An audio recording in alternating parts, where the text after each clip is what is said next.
Hello everyone, this is Ayushi and I am back with Psychology Lecture Series for Class 11. हम chapter 2 Methods of Inquiry in Psychology के बारे में पढ़ रहे हैं, जिसके लास्ट पार्ट में हमने ऑब्जर्वेशनल मेथड के बारे में डिटेल में पढ़ा था। इसके पार्ट 3 में हम एक्सपेरिमेंटल मेथड के बारे में पढ़ेंगे कि साइकोलॉजिस्ट एक्सपेरिमेंट्स कैसे करते हैं। फर्स्ट ऑफ ऑल इंट्रोडक्शन में ये बताया गया है कि एक्सपेरिमेंट्स जो होते हैं वो ज्यादातर कॉज एंड इफेक्ट रिलेशनशिप बनाने के लिए किए जाते हैं। यानी कि इससे हमें ये पता चलता है कि किस चीज के द्वारा क्या चीज हुई है। यानी एक चीज है कॉज जिसके द्वारा एक चीज हुई है जिसको हम कहते हैं इफेक्ट। तो इन दोनों के बीच में रिश्ता स्थापित करने के लिए हम एक्सपेरिमेंट करते हैं। ये कब बहुत केयरफुली किया जाता है जिसकी वजह से हमें ये पता चलता है कि जो कॉज है वो ही इफेक्ट का कारण है और कोई और चीज की वजह से वो इफेक्ट नहीं हो रहा है। एक एक्सपेरिमेंट में कॉज वो चीज होता है जिसमें हम अंतर करते हैं या जिसमें हम चेंजेस करते हैं, बदलाव लाते हैं। और इफेक्ट वो होता है जिसके ऊपर हम उस कॉज का प्रभाव देखते हैं। सो वेरिएबल के बारे में इस एक्सपेरिमेंट में जानना बहुत जरूरी है। Any stimulus or event which varies that it is takes on different values and can be measured is a variable. यानी कि कोई भी स्टिमुलस या कोई भी चीज जो अलग अलग वैल्यूज अपने अंदर ले सकती है उसको हम कहते हैं वेरिएबल। फॉर एग्जाम्पल लोगों की हाइट। अब हाइट कह लीजिए किसी की 5 फीट होगी, किसी की 6 फीट होगी, किसी की 5.5 होगी, ऐसे अलग अलग हाइट्स होती हैं लोगों की। इसीलिए हाइट जो है वो वेरिएबल है क्योंकि हाइट बहुत तरह की वैल्यूज अपने अंदर ले सकती है। वेरिएबल्स कई प्रकार के होते हैं जो एक्सपेरिमेंट्स में इस्तेमाल किए जाते हैं। पहला है इंडिपेंडेंट वेरिएबल। इंडिपेंडेंट वेरिएबल वो वेरिएबल होता है जिसको हम अपने एक्सपेरिमेंट में बदलते हैं, उसमें चेंजेस लाते हैं और उसका जो इफेक्ट है हम अपने दूसरे वेरिएबल पर देखते हैं। फॉर एग्जाम्पल बच्चों का पढ़ाई पर समय कितना देना। अगर कोई बच्चा 2 घंटे पढ़ रहा है, कोई बच्चा 3 घंटे पढ़ रहा है, कोई बच्चा 4 घंटे पढ़ रहा है, ये इंडिपेंडेंट वेरिएबल होगा जिसमें हम बदलाव लाएंगे। यानी कि हम देखेंगे कि 2 घंटे पढ़ने वाला, 3 घंटे पढ़ने वाला और 4 घंटे पढ़ने वाला बच्चा कैसा परफॉर्म करता है। इसी से जुड़ा हुआ कॉन्सेप्ट है डिपेंडेंट वेरिएबल का। डिपेंडेंट वेरिएबल वो होता है जिसमें हम इंडिपेंडेंट वेरिएबल के बदलाव का प्रभाव देखते हैं। यानी कि हम ये देखते हैं कि जब बच्चा 2 घंटा पढ़ रहा होता है तो उसका एग्जामिनेशन स्कोर कैसा होगा। जब बच्चा 3 घंटा पढ़ रहा होता है तो उसका एग्जामिनेशन स्कोर कैसा होगा। जब 4 घंटा पढ़ रहा होता है तो कैसा होगा। यानी कि हमारा जो टाइम होगा पढ़ाई का वो हो जाएगा इंडिपेंडेंट वेरिएबल जिसको हम बदलेंगे। और जो हमारा एग्जामिनेशन का रिजल्ट होगा वो होगा डिपेंडेंट वेरिएबल जिसका प्रभाव हम देखेंगे। यानी कि इंडिपेंडेंट वेरिएबल डिपेंडेंट वेरिएबल को प्रभावित करता है। इसीलिए इंडिपेंडेंट वेरिएबल जो होता है वो होता है कारण या कॉज और डिपेंडेंट वेरिएबल जो होता है वो होता है इफेक्ट यानी कि जिसके ऊपर प्रभाव पड़ता है। डिपेंडेंट वेरिएबल और इंडिपेंडेंट वेरिएबल इंटरडिपेंडेंट है यानी कि ये एक दूसरे के ऊपर आधारित रहते हैं। एक को डिफाइन किए बिना दूसरा डिफाइन नहीं हो सकता। इसके अलावा कुछ और वेरिएबल्स होते हैं जिसे हम कहते हैं एक्स्ट्रानियस वेरिएबल्स जो हमारे डिपेंडेंट वेरिएबल को प्रभावित कर सकते हैं पढ़ाई के टाइम के अलावा। तो इन वेरिएबल को हम अपनी स्टडी में एलिमिनेट करेंगे या कंट्रोल करने की कोशिश करेंगे जिसकी वजह से हमें पता चले कि केवल पढ़ाई का समय ही हमारे एग्जामिनेशन स्कोर को किस तरह से प्रभावित करता है। फॉर एग्जाम्पल इंटेलिजेंस लेवल्स यानी कि एक बच्चा बहुत इंटेलिजेंट है, दूसरा बच्चा थोड़ा कम इंटेलिजेंट है। तो ये भी हमारे एग्जामिनेशन रिजल्ट को प्रभावित कर सकता है, लेकिन इसको हम कंट्रोल करेंगे सारे बच्चों को इक्वल इंटेलिजेंस का लेके ताकि हमें ये पता चले कि केवल पढ़ाई का समय हमारे एग्जामिनेशन स्कोर को कैसे प्रभावित करता है। Next experimental and control groups. किसी भी एक्सपेरिमेंट में दो तरह के ग्रुप या समूह होते हैं। एक्सपेरिमेंटल ग्रुप वो ग्रुप होता है जिसमें हम इंडिपेंडेंट वेरिएबल में बदलाव लाते हैं।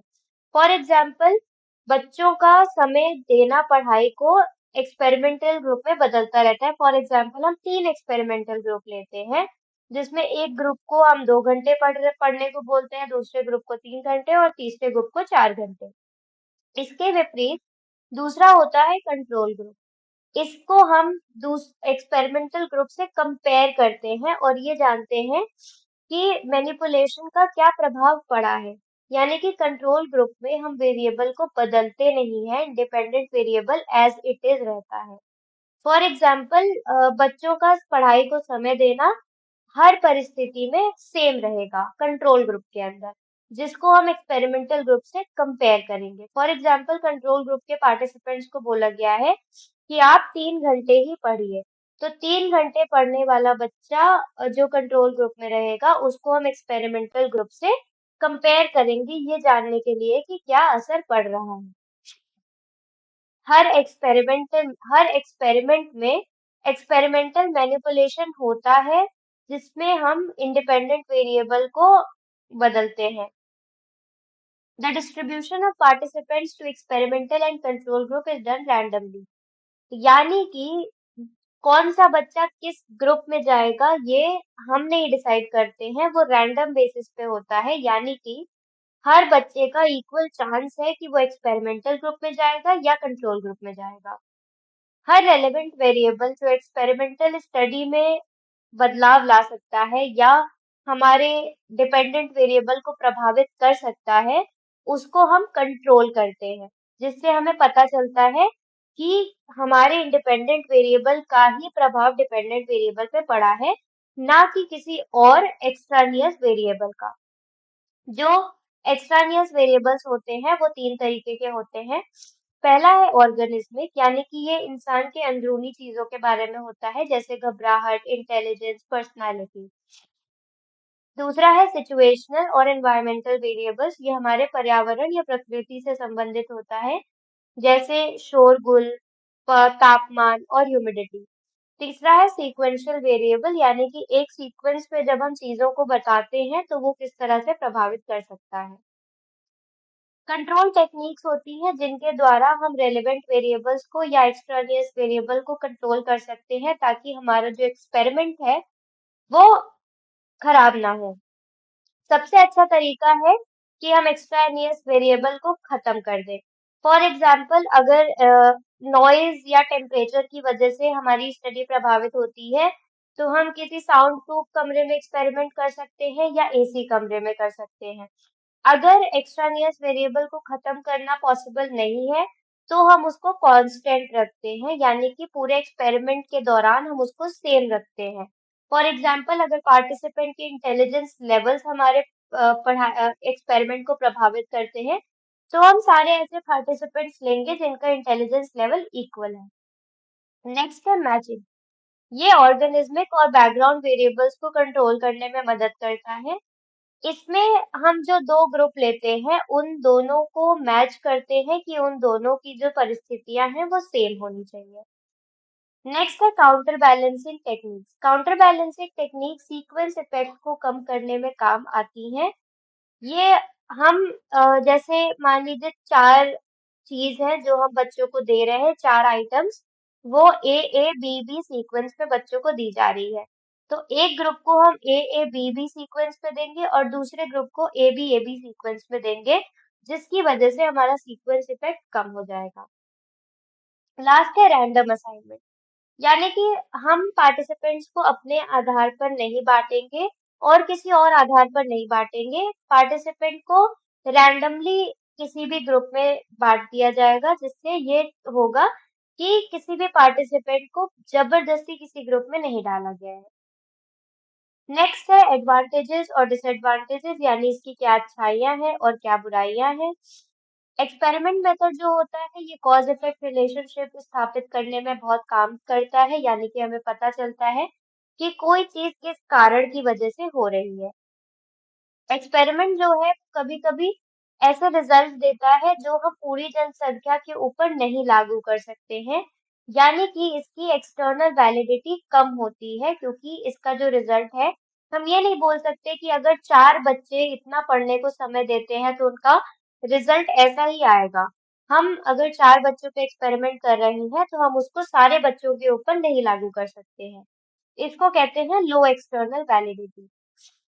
और ऐसा भी हो सक कुछ-कुछ प्रॉब्लम को एक्सपेरिमेंट कंडीशन में पढ़ना संभव नहीं होता है, जैसे अगर अर्थक्वेक के बारे में पढ़ना है या अर्थक्वेक का इफेक्ट जानना है, तो हम उसको एक्सपेरिमेंट में नहीं कंडक्ट कर सकते हैं। कभी-कभी जो एक्सट्रानियस वेरिएबल्स होते हैं, उनको कंट्रोल करना मुश्किल होता है और हम उन्हें कंट्रोल भी नहीं कर पाते हैं, जिसकी वजह से वो हमारे डिपेंडेंट वेरिएबल को प्रभावित कर देते हैं और हमारी स्टडी खराब हो जाती है। नेक्स्ट है फील्ड एक्सपेरिमेंट्स और क्वाजी एक्सपेरिमेंट्स। एक्सपेरिमेंट्स दो तरीके के होते हैं। फील्ड एक्सपेरिमेंट जो होता है वो नेचुरल सेटिंग में होता है, यानी प्राकृतिक जगह पर ही होता है। जैसे वो चीज होती है उसी प्रकार से उसे देखा जाता है। फॉर एग्जाम्पल, अगर किसी रिसर्चर को ये जानना है कि बच्चों में कौन सी चीज ज्यादा सीखने को पाई जाती है, यानी किस मेथड से पढ़ाना चाहिए जिससे बच्चे ज्यादा सीखें, तो इसके लिए सारे वेरिएबल कंट्रोल नहीं किए जा सकते हैं। इसीलिए जो बच्चों को एक्सपेरिमेंटर देखेगा वो क्लासरूम में जाके उन्हें ऑब्जर्व करेगा। ये ज्यादा टाइम कंज्यूमिंग होता है और ये ज्यादा एक्सपेंसिव भी होता है, यानी इसमें पैसे ज्यादा लगते हैं। कुछ वेरिएबल्स जो होते हैं उन्हें हम लैब में नहीं मैनिपुलेट कर सकते हैं, जैसे कि हमने इसके डिसएडवांटेजेस में जाना था।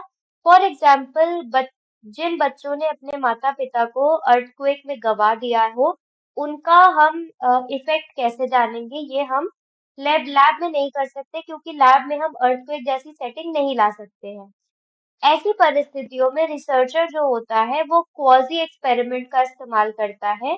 क्वाजी का मतलब होता है एज इफ, यानी कि इस तरीके से, जिसमें इंडिपेंडेंट वेरिएबल सेलेक्ट किया जाता है और उसको मैनिपुलेट नहीं किया जाता है। फॉर एग्जाम्पल, हम एक्सपेरिमेंटल ग्रुप में ऐसे बच्चों को लेंगे जिन्होंने भूकंप के दौरान अपने माता पिता को खो दिया है, और कंट्रोल ग्रुप में हम ऐसे बच्चों को लेंगे जिन्होंने अर्थक्वेक महसूस किया है लेकिन माता पिता को नहीं गवाया है।